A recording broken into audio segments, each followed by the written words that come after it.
Oh, you want it? You want it next? Welcome to the second Bethesda Men's Retreat. We're honored here to have a brother with a golden heart. Golden heart for everybody. Where's the first His one? grandma took him to a Baptist church when he was a little boy. Awesome. Here's Meechy. Beach! Beach! All right. Buddy! It's taller than I am. Looks like a novelty microphone. He makes me look like I can work. There you go. Testing 1, 2. You can hear you, bro. Oh, what did you want me to do? You just want to do testimony? Yeah, just how you came to know Jesus. I'll give you the clip notes. No pun intended. April 4th, 1997 is the day that I was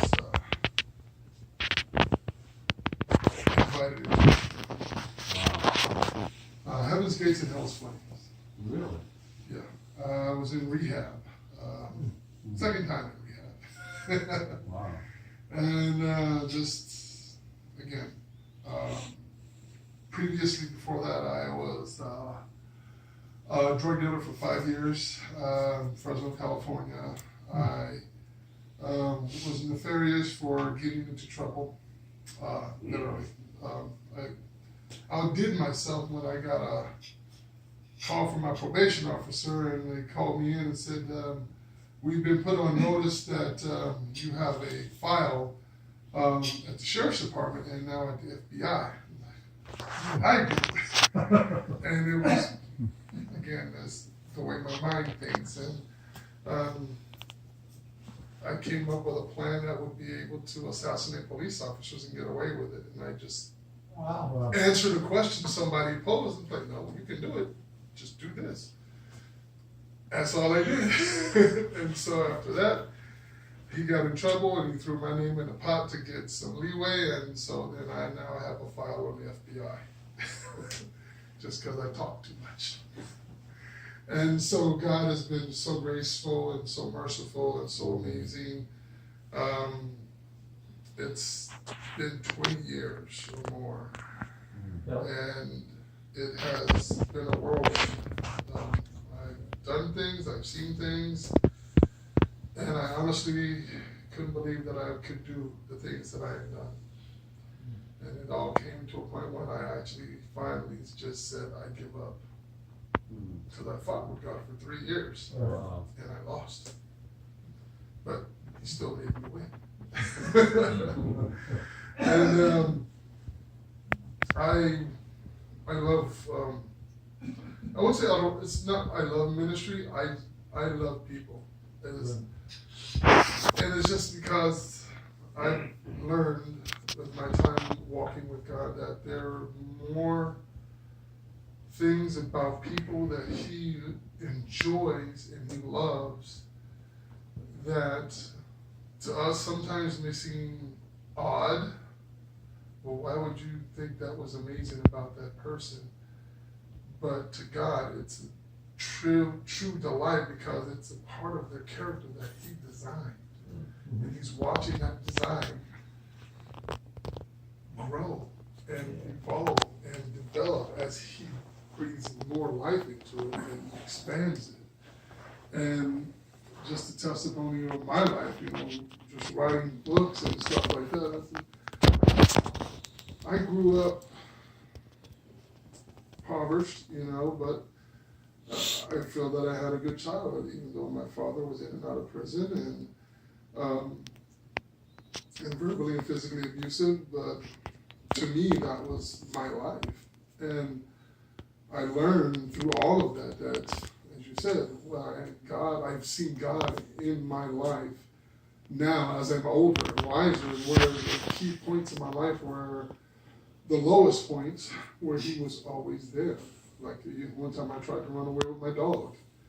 And I got, it was California, and it got so foggy I couldn't see maybe 3 feet. I was only 9, and me and my dog, we just, I don't even remember why I tried to run away, but I did. but my dog followed me all the way through the fog, and even when I got lost, I couldn't even find my way home, and he led us home. And I was just amazed, and I'm like, I was there from the time you walked out the door all the way through the neighborhood and all the way back home. I was with you the whole time. And I didn't see that until I was in Bible college, and he showed it to me one night in prayer, and I was like, wow. I shouldn't be here. I've been shot at like 3 times. I've had a gun put to my head twice. God had a plan. He had a purpose. Amen. Thank you, Lord. I was invited by not one but 2 mafias to participate in their nefarious schemes, the Italian and Mexican mafia, just because that I was a person that could move their product fast. And so they said, hey, take this and work for us. And I realized if I did that, the kind of person that I would become would be someone I didn't want to be around. And so I quit selling drugs. I got good at it, and to go into that next level means to become somebody that people would not really want to be around. And as I learned one thing in Bible college, is I coveted that time in the morning in my prayer room with God. That was life for me. It got me through so much, because after that, I mean, everything was just up and down, but it also helped me to realize that there's more about me that I didn't know that God was waiting to show me as long as I asked. And honestly, he's not even done. And honestly, he hasn't even scratched the surface from what he tells me. Even just recently, I mean, like I said, I've done different type of ministries, jails, boot camps, mentoring programs, and I love going there. I love dealing with the people that you don't even want to talk to, or the ones that say, I'll kill you in a heartbeat. And I just look at them and I'm just like, okay, fine. Let me tell you about Jesus. And you can kill me. But it's not so much as I don't have fear. It's the point that I've come to a point that I see the way he does. And I've learned to cultivate that in my life.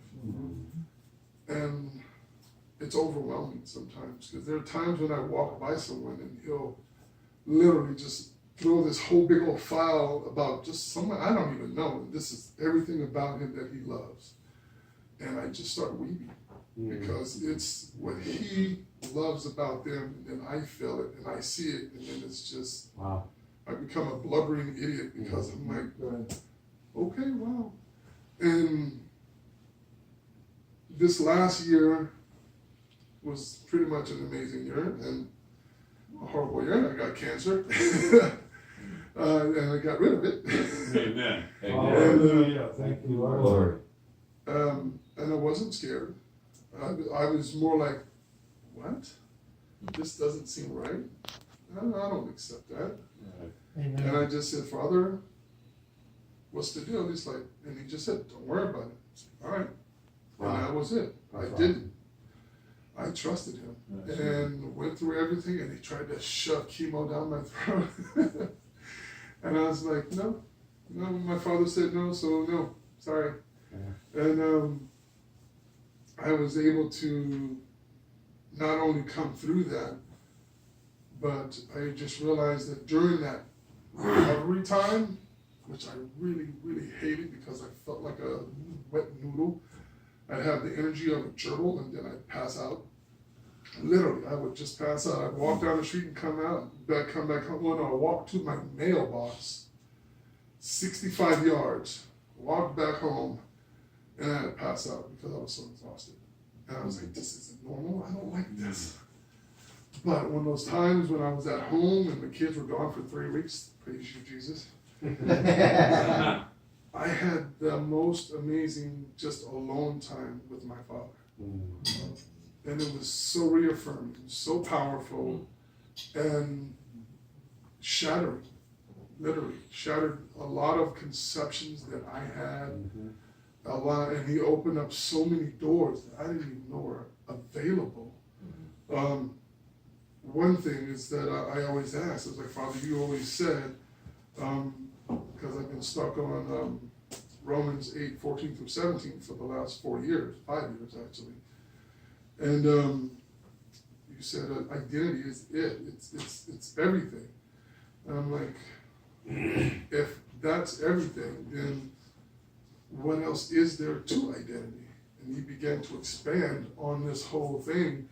And I realized that when he says the word that you are my special, you are my workmanship, you are fearfully and wonderfully made, it is sincere, it is powerful, it is overwhelming. And then he says, I want to share my glory with you. I want to give you authority that you may be my representative on earth. And my first response always is, because I look at my past, I'm like, I don't deserve this, Father. Says, I know, but you're my son now, so it's a package deal, so you don't have a choice.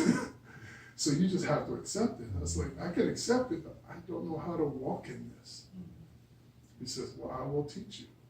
And so he's been teaching me how to walk in that understanding that I'm not just a Christian, I am a son. And as a son, I'm learning the family business. And the family business is about redemption, reconciliation, restoration. It's a construction company, and all they do is take and refurbish old, demolished homes and make them beautiful, and make them a part of their property or their ownership. And I said, you know what? I was a work in progress, but right now he's just putting on the finishing touches, because I've come through so much. Just quick, I don't want to go into it, but you know, one of the biggest hurdles for me, which was identity, was coming through being molested as a child. And I got saved. I understood that Jesus Christ removed my sin. He removed my guilt. He removed my shame. He did, but I still remembered that. I still understood what I had did. And because of what I did, I felt that I deserved to be, you know, judged and punished, because I was not a really nice guy.